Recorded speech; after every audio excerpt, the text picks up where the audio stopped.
Hi, welcome to Bad Movie Reviews.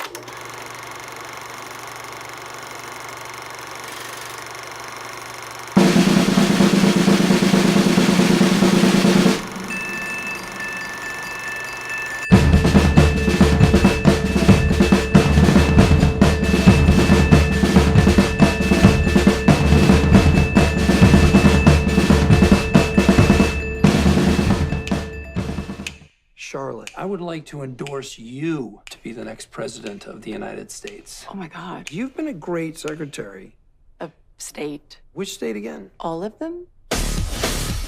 Stranger things have happened than a schlubby Brooklyn writer hooking up with a glamorous Secretary of State. What pushes Longshot from unexpected to downright unbelievable, however, is the context in which this coupling takes place. The film seems determined to comment on our current political climate, yet the world it creates feels so far removed from our own, it may as well exist in an alternate dimension. If it were just about these two, that chemistry might be enough to keep the whole thing afloat. Unfortunately, it grafts this simple love story onto a more ambitious one about gender and politics. Do boys and men just call me a cracker?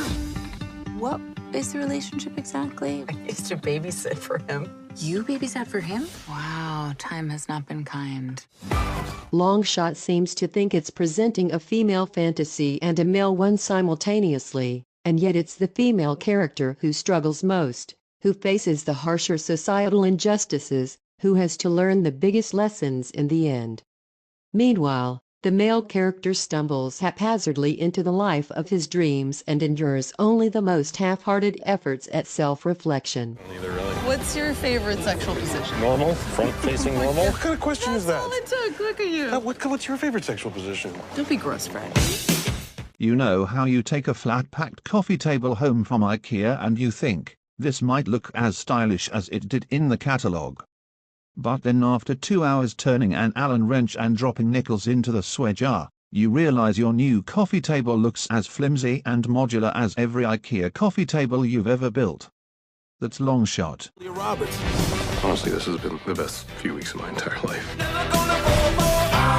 We asked. The framework suggests that the movie could transcend expectations based on Rogen's film biography.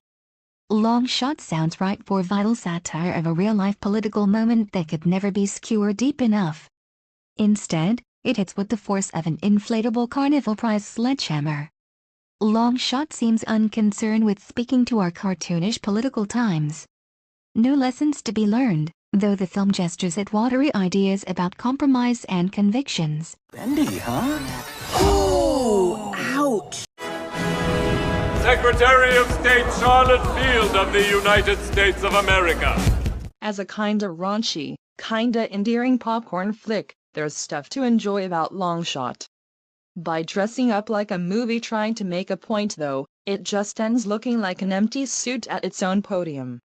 No, hey, I'm not. I've hooked up with my fair share of world leaders too. I 69 Fidel Castro once. You thought his beard was big. The movie is slow. The jokes and gags that deliver are mainly about drugs, flatulence, masturbation, and boys to men. The political humor is a punch-pulling riff on America today. And everybody comes off as trying too hard. Oh, we could have just died. Just breathe. 4 seconds in. 4 seconds out. Don't have to count while you're doing this. 4, it helps me. 1, 2, 3, 4.